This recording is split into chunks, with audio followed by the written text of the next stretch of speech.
Now it's time to talk about Newton's third law of motion. So let's quickly see what does the Newton's third law state. It states that for every action there's always an equal and opposite reaction.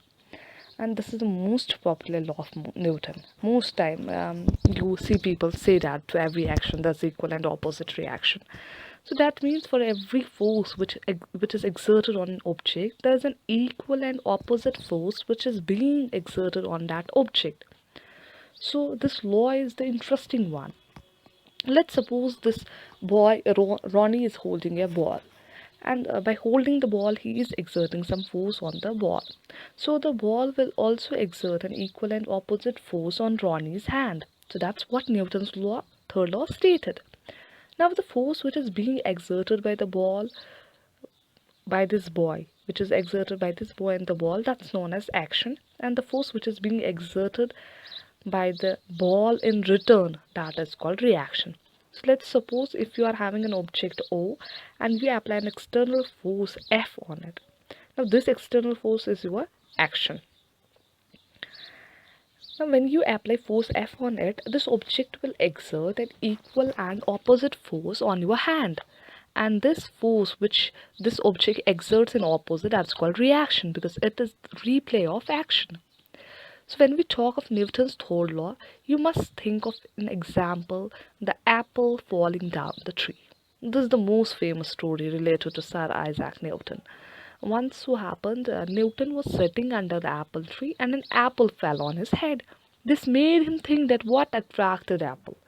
And as soon as the apple was detached from the tree, why did it fall on the ground? Because it was attracted by the earth. Now the question which arose in his mind was that if the apple is being attracted by the earth, is not the earth attracted by the apple? So with this small observation, he started digging into force and motion, and he came up with these three famous laws of motion which cover the entire classical mechanics. Even in this case also, yes, of course, the force is being exerted by the apple as well. But the difference is that since the mass of Earth is very large, therefore the force experienced by the apple is large, whereas the force experienced by the Earth is very less because the mass of apple is very small as compared to the mass of Earth. And that is what I told you, that if the mass is higher, the force needed to move that object is also more. So mass of the Earth is so huge, so you need a lot of force to make it move. Will that same small apple be able to exert that much force? No, right? That is why the apple moves, because the force experienced by apple is by the earth. So the earth can exert a large force on that small apple and the apple can move. But that small apple cannot exert that much of the force that can move the earth. So as I mentioned before also, we'll talk about action and reaction forces.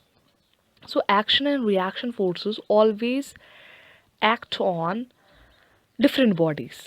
It is a very interesting thing to remember. Say action force will act on this object O by your hand, and the same force will act on your hand, okay, as a reaction. So different bodies are here, object O and your hand, two different bodies are here.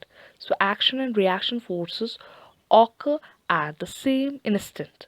I mean, there's no time lag between action and reaction. As soon as force is applied on an object, immediately a reaction will be applied in the opposite direction. So action and reaction forces occur almost at the same instant.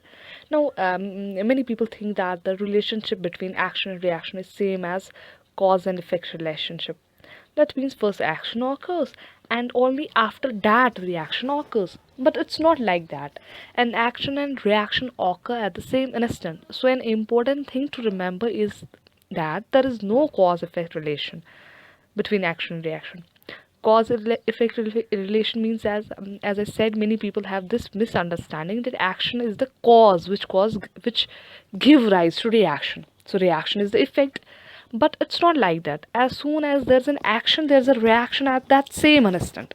So action and reaction occurs at the same instant, and they act on two different bodies, or you can say they act on two different bodies.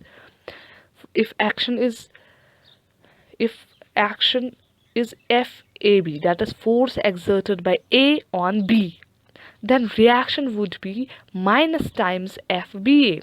Minus because it is in the opposite direction. Reaction is in the opposite direction, and it is equal. That's why equality is there. And FBA is the force exerted by B on A, but in opposite direction. This was all about Newton's third law of motion.